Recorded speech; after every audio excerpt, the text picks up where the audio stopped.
এখন রিসেন্ট কালে আমাদের ইন্ডিয়ায় যদিও আমরা মেলানিন আমাদের বেশি বলে আমরা এখান থেকে প্রোটেক্টেড, কিন্তু সান এক্সপোজার, অতিরিক্ত সান এক্সপোজার পার্টিকুলারলি বিটুইন এই ধরুন 10টা থেকে 4টে এই সময়টাতে, তাহলে কিন্তু একটা স্কিন ক্যান্সারের চান্সও বাড়ে। এবং সেটা ওয়েস্টার্ন কান্ট্রিজে অনেক বেশি পরিমাণে হলেও আমাদের দেশে একটু কম সেই তুলনায়, কিন্তু তাহলেও আমাদের প্রোটেকশন নেওয়া উচিত। এই সময়টা অ্যাভয়েড করা উচিত, ছাতা, টুপি এগুলো ব্যবহার করা। স্পেসিফিক্যালি আমরা বলি হ্যাঁ 10টা থেকে 4টে এই যে সময়টাতে, এই মেইন সময়টা সান যখন আল্ট্রাভায়োলেট রে এক্সপোজারটা ওই সময়টা বেশি হয় সানরাইজের সাথে, তো সেই সময়টা আমরা বলি যে কিছুটা যদি অ্যাভয়েড করা যায়, মানে যদিও আমাদের দেশে কম তবুও সাবধানের কোনো মান নেই, যতটা যতটা প্রোটেক্ট রাখা যায়। আরেকটা যেটা আমরা বলবো অকিউপেশনাল হ্যাজার্ডস, এটা কিছুটা মডিফাইল কিছুটা নন মডিফাইবল।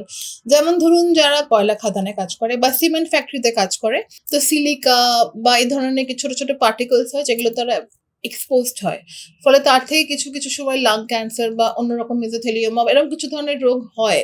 তো সেক্ষেত্রে তাদের পার্টিকুলারলি কিছু আছে, তাদের প্রোটেকশন গিয়ার আছে বা মাস্ক আছে বা কিছু থাকে যেটা কিনা ওদের ইন্ডাস্ট্রিতে ওটা করতে হয়, সেগুলো যেন নিয়মিত করে ইউজ করা হয় এবং সেগুলোকে যেন রুলস অ্যাভয়েড করা উচিত। পার্টিকুলারলি যারা ধরুন পেট্রোলিয়াম ইন্ডাস্ট্রিতে কিছু ফিউমস আছে, তাদের জন্য কিছু আছে, কিছু থাকে প্রোটেক্টিভ গিয়ার, সেগুলো যেন নিয়মিত ইউজ করে, তাতে আমরা কিছুটা ওটাকে মডিফাই করতে পারবো।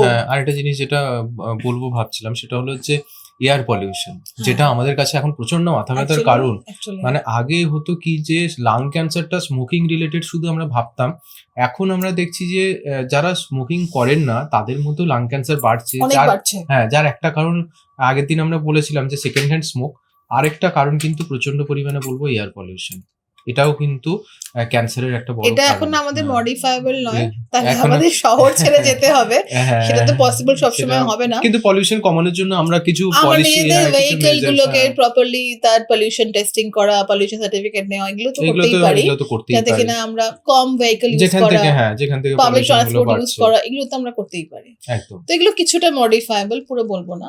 তো মোরলেস এগুলোই আমাদের মডিফাইবল রিস্ক ফ্যাক্টরের মধ্যে পড়ে, টোব্যাকো বাদ দিয়ে।